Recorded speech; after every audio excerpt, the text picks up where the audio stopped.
రవి గారు, ఆంధ్రప్రదేశ్ రాజకీయాల్లో కొన్ని కీలక పరిణామాలు అంటే మార్పులు చోటు చేసుకుంటున్నాయి. జగన్మోహన్ రెడ్డి గారు మళ్ళీ ప్రజల వద్దకు వెళ్తాను, హామీలు నెరవేర్చలేదు వీళ్ళు అంటే, మనం లాస్ట్ టైం మాట్లాడుకున్నాం 1 year అయిపోయింది అని. తర్వాత నుంచి రాజకీయం మారింది. ఇప్పుడు ఆ ప్రజల దగ్గరికి వెళ్తాను అంటే, ఎలక్షన్ టైంలో కూడా గుర్తున్నట్టయితే ఆయన ఎప్పుడు ఒకటే పాయింట్ చెప్పేవాడు, వీళ్ళ మేనిఫెస్టో కంటే వాళ్ళ పాత మేనిఫెస్టోలు తీసుకొచ్చి వాళ్ళు ఇవి చేయలేదు మీరు గమనించి. ఇప్పుడు కూడా ఆయన అదే రూట్ ఫాలో అవుతున్నట్టున్నారు. ఏంటి సార్, ఏం చూడబోతున్నాం?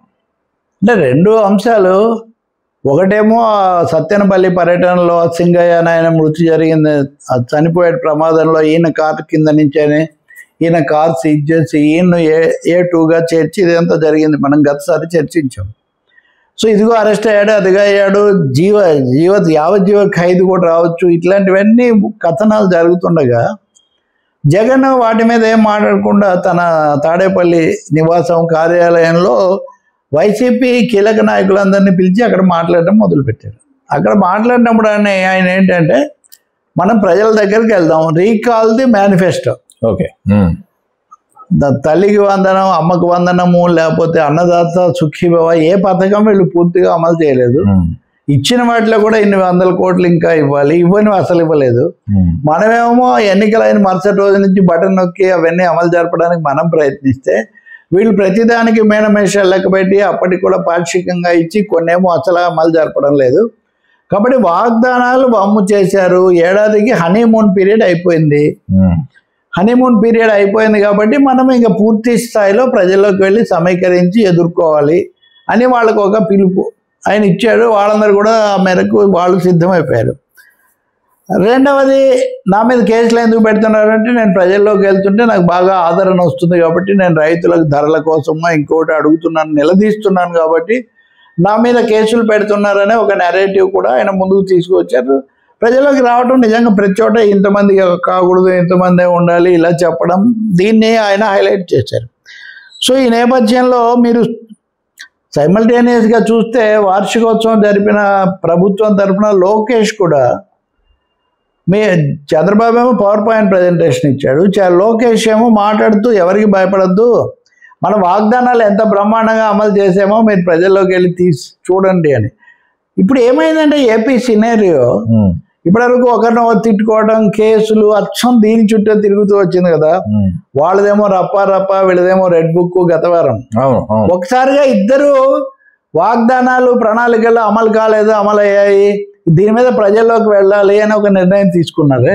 ఇది చాలా కీలకం అవుతుంది. అంటే ఇది ఎంత కొద్దిగా ఏమన్నా ఎర్లీగా జరుగుతుందంటారా? ఏడాది 1 year చూసారు. కేసీఆర్ కూడా ఏడాది తర్వాత బయటకు వచ్చి మొన్న పెట్టాడు. జనరల్ గా ఏడాది, మహా 2 ఏళ్ల తర్వాత ఎన్నికలే అంటారు కదా.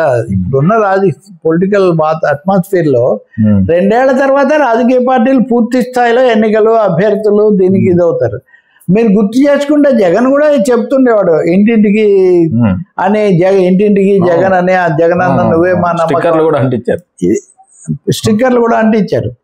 కాబట్టి లోకేష్ ఒక విధంగా ప్రజల్లోకి వెళ్ళాలని. ఇంకోటి ఏమో చంద్రబాబు నాయుడు అయితే సూటిగా ఇంటరాక్షన్స్ లో వీటిలో మీడియా దగ్గర కూడా మేము చేసేవి చెప్పుకోలేకపోతున్నాము, ఈ సర్వేలలో కూడా ఒక 50-60 మంది మీద అసంతృప్తి ఉందని రావటం, వీటన్నిటితో అధికార పార్టీ ఏమో లోకేష్ అయితే ఎమ్మెల్యేలు కొంతమంది నిద్రపోతున్నారు, ఎన్ని చెప్పినా వాళ్ళకి అర్థం కావడం లేదు, మేము ఎవరిని ఉపేక్షించామన్న పద్ధతిలో వాళ్ళు మాట్లాడుతున్నారు.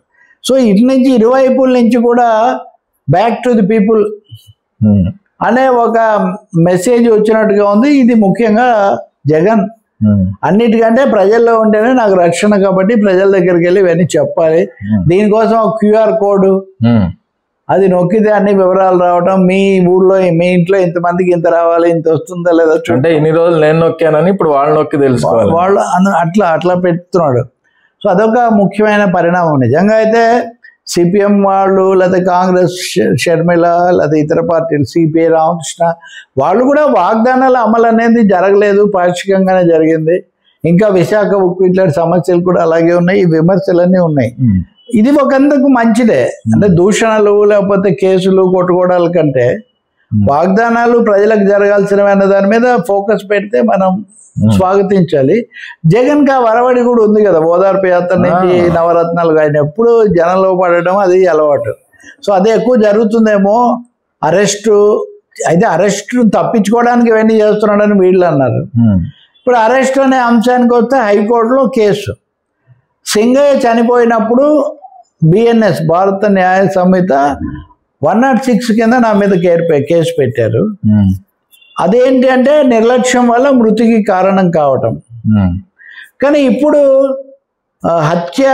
హత్య కాని ఒక విధంగా ప్రాణం పోవడానికి కారణం అవటం, హత్య కాదు ప్రాణం పోవడానికి కారణం అయ్యాము అని 105కు మార్చారు. 106 నుంచి 105కు మార్చి మేము కావాలని ఏదో చేసామన్నట్టుగా పెట్టడం ఇది దురుద్దేశపూరితం. నాకు ప్రజలు వస్తున్నారు కాబట్టి ప్రజలను ఆపడానికి, నన్ను ఇరికించడానికి చేశారు. అంతకుముందు ఎస్పీ అలా ఎందుకు చెప్పాడు, ఇప్పుడు ఇలా ఎందుకు చేశాడు? అసలు ఎవరైనా కానీ యాత్రలోకి వెళ్ళినప్పుడు ప్రజలు వస్తే ఎవరైనా చనిపోతే అది కారులో ఉన్న వాళ్ళకే మీరు అది అంటిస్తారా? ఈ తీవ్ర స్థాయిలో ఆయన ఈ ప్రశ్నలన్నిటితో వచ్చాడు హైకోర్టు ముందుకు. అది విచారణ జరుగుతుంది. ఇప్పుడు మంగళవారానికి వాయిదా పడింది. అంతేకాకుండా అసలు మీరు నాకు భద్రత కల్పించలేదు కాబట్టే కదా ప్రజలు నా మీదకి తోసుకొస్తున్నారు, ప్రతి చోట ఇటువంటివి జరుగుతున్నాయి. కాబట్టి ఈ ఘటన జరగడానికి కారణం ప్రభుత్వ వైఫల్యం నేను కాదు. ఇది ఒక ఎదురుదాడి కూడా ఆయన మొదలుపెట్టాడు. తమాషా ఏమంటే కేసు పెట్టినది పోలీసులు ప్రభుత్వ ఆదేశాలు అనుకుంటే ఈ వాయిదాలు కోరుతుంది ప్రభుత్వమే. ఓకే, ప్రభుత్వం తరఫు న్యాయవాది ఇప్పుడు 3 సార్లు వాయిదాలు కోరారు.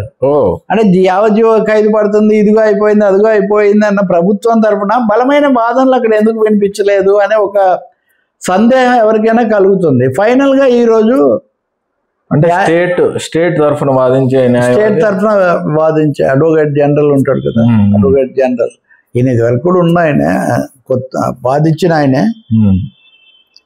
ఈరోజు న్యాయమూర్తి అడిగారు, ఈ ప్రశ్నలన్నీ వస్తున్నాయి కదా, సమాధానం ఏంటంటే మాకు సమయం కావాలన్నారు. కేసులు పెట్టడానికి ముందు సమయం, నిజానికి స్పష్టత ఉండాలి కదా.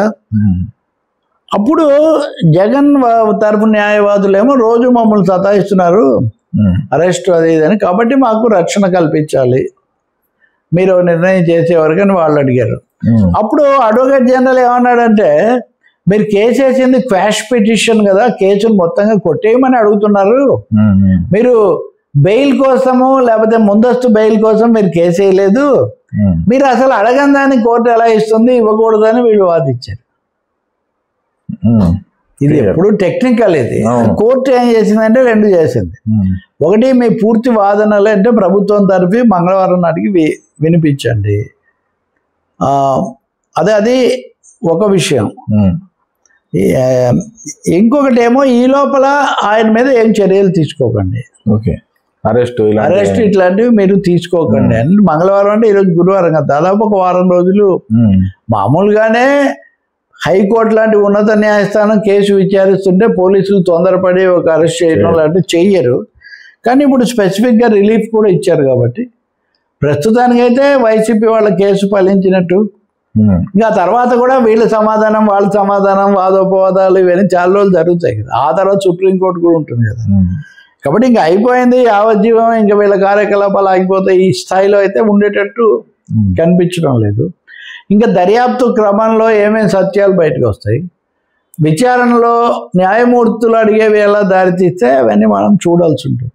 సార్, అంటే ఇప్పుడు లీగల్ సిస్టమ్స్లో జరిగినట్టుగా పాత కేసుల్లో ఇలాంటి జరిగిన సందర్భాల్లో ఎలాంటి న్యాయాలు చెప్పారు, అంటే ఎలాంటి తీర్పులు? అంటే ఎక్కువ సందర్భాల్లో సమయం ఇస్తుంటారు, విచారణ చాలా కాలం నడుస్తూ ఉంటుంది. మీడియాలోనో లేదా వ్యాఖ్యాతలో రాజకీయ పార్టీలు వేదిక మీద చెప్పినట్టుగా ఇదిగో అంటే అదిగో అని అవేమో అవ్వవు. అవి మామూలు యాక్సిడెంట్ కేసులే అవ్వవు. ఎక్కడి నుంచి వచ్చాడు, ఎప్పుడైంది, కావాలి కొట్టాడా, ఎంత దూరంలో ఉన్నాడు, కనిపించే అవకాశం ఉందా లేదా, జాగ్రత్తలు తీసుకున్నాడా లేదా, వద్దన్నా కానీ అనేక అంశాలు విచారిస్తారు. నీడలో షేడ్లో ఉన్నారా, కన్ను అక్కడికి, మీకు తెలుసు కదా, అదే వాహనాలు నడుపుతూ ఉంటారు కాబట్టి. అందుకని తెలుసు, ముందు కూడా అధికార పార్టీకి ప్రభుత్వానికి కూడా తెలుసు ఇదేదో వెంటనే అవ్వదు, న్యాయస్థానాలకు వెళ్తారు అని. సుప్రీంకోర్టు కూడా వెళ్తారు కదా, వెళ్ళారు కదా, వాళ్ళు వెళ్ళారు వీళ్ళు వెళ్ళారు. ఇప్పుడు చాలా మందికి అలా కొద్దిగా ఉపశమనం వస్తూ ఉంది. ఇప్పుడు పిఎస్ఆర్ ఆంజనేయులు ఆయనకు 2 నెలలు ఇచ్చింది కోర్టు నిన్న బెయిల్. ఇంతకుముందు ఇచ్చారు, ఇప్పుడు ఆరోగ్యం బాగాలేదు కదా 2 నెలలు ఇవ్వాల్సిందే, ఇవ్వండి అని. ఇంకొంతమందిని అరెస్ట్ చేయొద్దు, ఇట్లాంటి ఉపశమనాలు కూడా ఇచ్చింది. కాబట్టి ప్రస్తుతానికి ఒక పాస్ అంటారే, ఒక పొలిటికల్ లీగల్ పాస్ వైసీపీ సంపాదించినట్టే చెప్పాలి. కానీ దీన్ని వివాదాలు పెంచుకోవడానికే కాకుండా ప్రజల్లోకి వెళ్ళడానికి, నిజంగా సమస్యల మీద దృష్టి పెడితే బెటర్. రైట్ రవి.